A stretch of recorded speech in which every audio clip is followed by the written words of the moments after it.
नमस्कार दोस्तों, मैं फरमान खान आप सभी का स्वागत करता हूं।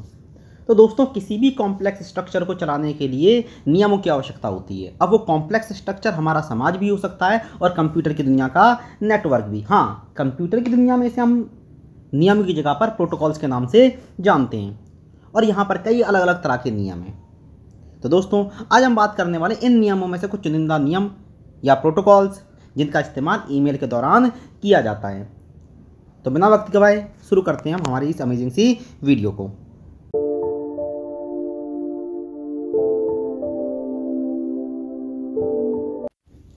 तो हमारा पहला प्रोटोकॉल है SMTP, simple mail transfer protocol. तो यह एक आस्की बेस्ड प्रोटोकॉल है, मतलब American standard code for information interchange. और इस प्रोटोकॉल के द्वारा केवल उन्हीं कैरेक्टर्स को सपोर्ट किया जाएगा जो आस्की में सम्मिलित किए गए हैं। ये दूसरे फॉर्मेट जैसे ऑडियो, वीडियो या फिर दूसरे सिंबल्स या फिर कैरेक्टर्स को इंक्लूड नहीं कर सकता।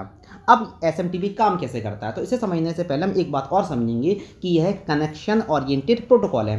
अब कनेक्शन ओरिएंटेड प्रोटोकॉल का मतलब है क्या? इसका मतलब ये है कि जब भी दो व्यक्ति, जैसे कि मैंने आपको बोला कि राम और रोहन है, ये दोनों क्या करना चाहते हैं, आपस में कम्युनिकेट करना चाहते हैं, तो इसके लिए क्या जरूरी है? तो राम और रोहन जब भी ये काम करेंगे तो राम और रोहन का दोनों का ही सेम टाइम पर इंटरनेट से जुड़ा होना जरूरी है। जैसे कि मैंने बोला कि राम ने सुबह 6 बजे रोहन को एक ईमेल भेजा, तो उस सुबह 6 बजे रोहन भी इंटरनेट से जुड़ा हो तभी SMTP वर्क करेगा, अन्यथा SMTP वर्क नहीं करेगा।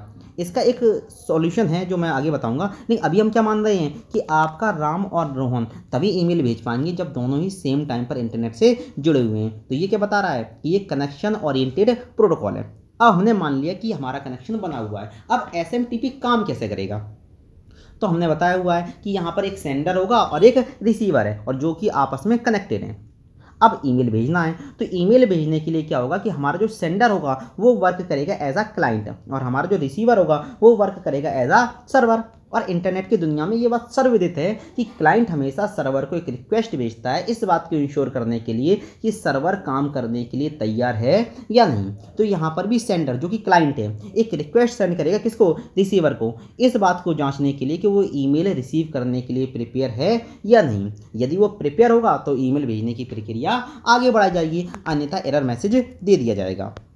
अब SMTP क्या करेगा? तो जैसे ही ये काम हो जाएगा तो SMTP क्या करेगा? पोर्ट 25 का इस्तेमाल करेगा, और पोर्ट 25 का इस्तेमाल करके सेंडर के मेल बॉक्स को एक्सेस करेगा। अब सेंडर के मेल बॉक्स में वह ईमेल पड़ा होगा जो भेजे जाना है, उस ईमेल को क्या करेगा? सिलेक्ट करके कॉपी करेगा, और कॉपी करके कहाँ पेस्ट कर देगा?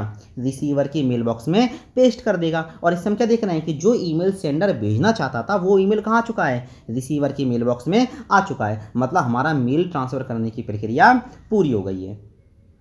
तो यह समस्या, यह क्या है? SMTP के कार्य करने का तरीका है। अब हम बात करेंगे कि भाई हमेशा हम इंटरनेट से जुड़े तो रह नहीं सकते। मतलब आपकी जो SMTP की समस्या क्या है कि यह कनेक्शन ओरिएंटेड प्रोटोकॉल है, तो हमेशा इंटरनेट से जुड़े रहना पॉसिबल नहीं है। तो इस समस्या का समाधान कैसे किया जाएगा? तो इस समस्या का समाधान किया जाता है एक इंटरमीडिएट सर्वर के द्वारा। मतलब सेंडर अपना ईमेल पहले कहाँ भेजता है? एक इंटरमीडिएट सर्वर को भेजता है, और उसके बाद सर्वर इस बात को इंश्योर करता है कि रिसीवर ईमेल रिसीव करने के लिए प्रिपेयर है या नहीं, और उसके बाद वो क्या कर देगा? उस ईमेल को रिसीवर तक फॉरवर्ड कर देगा। तो यह प्रक्रिया कब अपनाई जाती है? जब दोनों ही इंटरनेट से जुड़े हुए नहीं रहते। लेकिन जैसे ही हम इस सॉल्यूशन का इस्तेमाल करते हैं, मतलब एक इंटरमीडिएट सर्वर का इस्तेमाल करते हैं, एक समस्या और खड़ी हो जाती है। अभी तो ईमेल भेजने का काम SMTP के द्वारा किया जा रहा था अगर सेंडर और रिसीवर है, लेकिन अब क्या है? बीच में एक इंटरमीडिएट आ गया, वो है सर्वर। तो यहाँ पर ईमेल किस तरह जाएगा? मतलब हमने ईमेल कहाँ भेज दिया? सर्वर तक तो भेज दिया, अब उस सर्वर से रिसीवर तक किस तरह से पहुँचेगा? वहाँ SMTP जॉब वर्क नहीं कर सकता। और इस कार्य को करने के लिए हमारे पास एक सॉल्यूशन है, और उस सॉल्यूशन का नाम है हमारा दूसरा प्रोटोकॉल POP, मतलब पोस्ट ऑफिस प्रोटोकॉल। अब पोस्ट ऑफिस प्रोटोकॉल का काम है क्या? तो पहली बात, यह उस समस्या का समाधान कर देता है जो समस्या हमें SMTP ने दी थी, मतलब कनेक्शन ओरिएंटेड प्रोटोकॉल के बारे में। मतलब दोनों का ही इंटरनेट से जुड़ा होना जरूरी है। तो POP सबसे बड़ी समस्या ये खत्म कर देता है कि दोनों ही सेंडर और रिसीवर का हमेशा ही इंटरनेट से जुड़े होना जरूरी नहीं है, क्योंकि यहाँ पर हम क्या कर रहे हैं? एक इंटरमीडिएट सर्वर का इस्तेमाल कर रहे हैं। तो क्या होगा कि आपका मेल पहले कहाँ चला जाएगा? सर्वर पर चला जाएगा, और सर्वर से वो कहाँ जाएगा? आगे आपके रिसीवर तक पहुँचेगा। तो यह सर्वर से ईमेल को लेकर रिसीवर तक पहुंचाने का काम ये किसके द्वारा किया जा रहा है? ये किया जा रहा है आपके लिए किस POP प्रोटोकॉल के द्वारा, पोस्ट ऑफिस प्रोटोकॉल के द्वारा। तो जैसे कि आप देख रहे हैं कि जैसे मोनू ने क्या करा हुआ है, अपना ईमेल भेजा तो वो क्या हो गया, आपके मोनू के मेल सर्वर में सेव हो गया। अब SMTP का इस्तेमाल हुआ और मोनू से कहाँ चला गया, सीता के मेल सर्वर में चला गया। अब सीता के मेल सर्वर से उस सीता के सिस्टम में कैसे जाएगा, तो यहाँ पर रोल हो जाएगा हमारा POP का, पोस्ट ऑफिस प्रोटोकॉल का। तो सर्वर से आपके डेस्टिनेशन मतलब रिसीवर तक मेल पहुंचाने का काम किसके द्वारा किया जाता है, तो यह काम किया जाता है हमारे POP प्रोटोकॉल के द्वारा। अब POP प्रोटोकॉल के और भी बड़ा फ़ायदा है। तो सबसे बड़ा फ़ायदा ये है कि ये क्या करता है, सर्वर से मेल को उठाता है और उसको कहाँ कर देता है, रिसीवर के मेल में सेव कर देता है। इसके साथ साथ ये सर्वर से उस मेल की कॉपी को डिलीट भी कर देता है, जिससे क्या होता है कि कॉपी सिर्फ और सिर्फ आपके सिस्टम में सेव रह जाती है, सर्वर में इसकी कोई भी कॉपी सेव नहीं रहती। इसका एक फ़ायदा और मिलता है कि यदि आपका सिस्टम जब इंटरनेट से कनेक्ट नहीं होता तब आप ईमेल का इस्तेमाल कर पाते हो, मतलब आप ईमेल को पढ़ सकते हो। इससे क्या समझ में आया कि यहाँ पर इस प्रोटोकॉल की इंटरनेट पर डिपेंडेंसी क्या है, काफ़ी ज़्यादा कम है। अब POP के हम वर्जन की बात करते हैं। तो POP के 2 वर्जन हैं, POP और POP3। तो जो POP का इस्तेमाल किया जाता है, जिसे हम कभी कभी POP2 भी कह देते हैं, तो इसमें SMTP प्रोटोकॉल का इस्तेमाल करना जरूरी है। यहाँ ईमेल भेजने के लिए SMTP का इस्तेमाल किया जाता है। और POP केवल क्या करता है कि आपके सर्वर से मेल को डाउनलोड कहाँ करता है, सिस्टम में मतलब रिसीवर में करता है। वहीं पर अगर आप POP3 का इस्तेमाल करने बैठोगे तो यहाँ पर SMTP का इस्तेमाल नहीं करता। पूरा का पूरा कार्य मतलब ईमेल भेजने से लेकर रिसीव करने तक का काम कौन कर लेता है, POP3 कर लेता है। और आजकल हम किसका इस्तेमाल कर रहे हैं, आजकल हम इस्तेमाल कर रहे हैं POP3 का।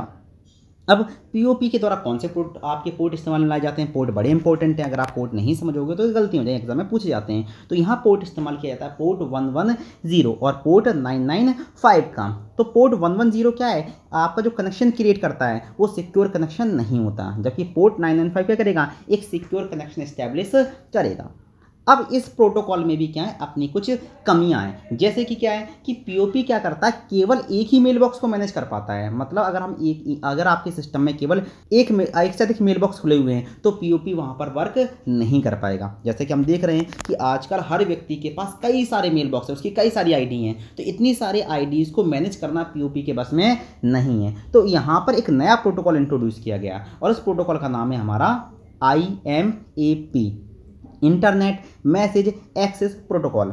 अब यह भी क्या है, एक मेल बॉक्स मैनेजर है। मतलब जो काम आपका POP करता है वही सारे के सारे काम कौन कर सकता है, IMAP भी कर सकता है। बस यहाँ पर थोड़े थोड़े से चेंजेस हैं। पहला चेंज क्या है कि जहाँ POP केवल क्या करता है, एक ही मेल बॉक्स को मैनेज करता है, वहीं पर आपके IMAP के द्वारा मल्टीपल मेल बॉक्स को मैनेज किया जा सकता है।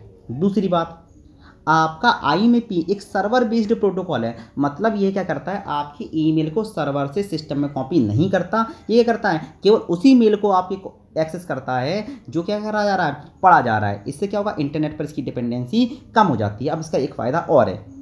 क्या फ़ायदा है, अगर आप POP का इस्तेमाल कर रहे हो तो क्या करोगे कि जिस सिस्टम में आपने एक बार क्या कर दिया, मेल सेव कर लिया, तो सर्वर से तो वो डिलीट किया जा चुका है, तो आप दूसरे सिस्टम पर क्या करोगे, उस मेल को एक्सेस नहीं कर पाओगे। जबकि IMAP का फ़ायदा क्या है कि आपके के सारे मेल्स आपके सिस्टम के अलावा कहाँ पर भी सेव हैं, आपके सर्वर में भी सेव हैं। इससे क्या होगा कि आप मल्टीपल डिवाइसेस के द्वारा अपने मेल बॉक्स को एक्सेस कर पाते हो। तो एक क्वेश्चन बहुत पूछा जाता है कि यदि एक ही ईमेल बॉक्स को मल्टीपल सिस्टम के द्वारा एक्सेस किया जाना है तो किस प्रोटोकॉल का इस्तेमाल करेंगे, तो वहाँ पर हम इस्तेमाल करते हैं IMAP का, क्योंकि ये क्या कर रहा है, आपके मेल्स को कॉपी कर डिलीट नहीं करता, ये सर्वर में बने रहता है। इसका फ़ायदा ये मिलेगा कि मेल बॉक्स मल्टीपल टाइम इस्तेमाल हो जाएगा। अब तो यहाँ जो प्रक्रिया है वो प्रक्रिया समान रहने वाली है, तो हम प्रक्रिया को बता नहीं रहे हैं। तो हम पोर्ट के बारे में जरूर बात करेंगे। तो यहाँ पोर्ट इस्तेमाल होता है 143 और 994। 143 क्या है, कनेक्शन आपका जो सिक्योर नहीं होता, और सिक्योर कनेक्शन बनाने के लिए किसका इस्तेमाल होगा, पोर्ट 994 का इस्तेमाल किया जाएगा। तो ये सारे के सारे जो प्रोटोकॉल्स हैं वो किससे संबंधित थे, ईमेल भेजने और रिसीव करने से थे। तो जैसे कि मैंने आपको बताया था कि चाहे हम किसका इस्तेमाल करें, चाहे हम SMTP का इस्तेमाल करें, चाहे हम POP का इस्तेमाल करें, चाहे हम IMAP का इस्तेमाल करें, तीनों ही प्रोटोकॉल क्या करते हैं, हमारे केवल टेक्स्ट मैसेज को भेजने का काम करते हैं। अब हम बात कर रहे हैं कि मल्टीमीडिया मैसेज भेजने तो क्या करें, तो वहाँ पर तो इन तीनों का इस्तेमाल नहीं हो सकता। तो वहाँ पर हमारे फ्रेम में आता है एक दूसरा protocol, multipurpose internet mail extension. अब यह प्रोटोकॉल किस में करता है, नॉन आस्की कैरेक्टर, मतलब ऐसे कैरेक्टर जिन्हें आस्की सपोर्ट नहीं करता, मतलब American standard code for information interchange support नहीं करता, उनको भेजने के लिए किसका इस्तेमाल करेंगे, हम MIME का प्रयोग करेंगे। अब यहाँ पर क्या आएंगे, आपके कैरेक्टर्स तो आएंगे साथ कई सारी ऑडियो, वीडियो, इमेजेस, GIF वो भी आ जाएंगे। मतलब अगर हम मल्टीमीडिया मैसेज को भेजना चाहते हैं तो MIME का इस्तेमाल किया जाएगा। तो ये पूरे के पूरे क्या थे, हमारे ईमेल के द्वारा इस्तेमाल में लाए जाने वाले प्रोटोकॉल हैं। कुछ और प्रोटोकॉल्स भी हैं, जैसे हमारा X400 जो कि एक मेल सिस्टम है प्रोटोकॉल की जगह पर, लेकिन कभी कभी एग्जाम में पूछ लिया जाता है। और प्रोटोकॉल को डिस्क्राइब किया गया तो वीडियो बहुत लंबी और लेंदी हो जाएगी, तो उनके बारे में हम किसी और दिन बात करेंगे। तो आज की वीडियो को हम यहीं समाप्त करते हैं। हाँ, समाप्त करने से पहले एक बात और, कि जब भी आप कोई वीडियो देखा करें तो उसको पूरा देखिए। अगर आप पूरा वीडियो नहीं देखते हैं तो आप पूरा का पूरा कंटेंट नहीं समझ पाएंगे। यदि आपको वीडियो पसंद आता हो तो उसे लाइक ज़रूर कीजिए, कमेंट ज़रूर कीजिए, जिससे क्या हो कि मैं समझ सकूं कि मेरे अंदर कौन कौन सी कमियां हैं और उसको मैं सही तरीके से और अपने आप को बेहतर बना पाऊं। तो चलिए मिलते हैं नेक्स्ट वीडियो में, तब तक के लिए नमस्कार। OSI मॉडल के बारे में जानने के लिए ऊपर वाले लिंक पर क्लिक कीजिए और MS वर्ड के MCQ को देखने के लिए नीचे वाले लिंक पर। इसी तरह की अमेजिंग वीडियो के लिए आप सब्सक्राइब बटन पर क्लिक करके चैनल को सब्सक्राइब कर सकते हैं।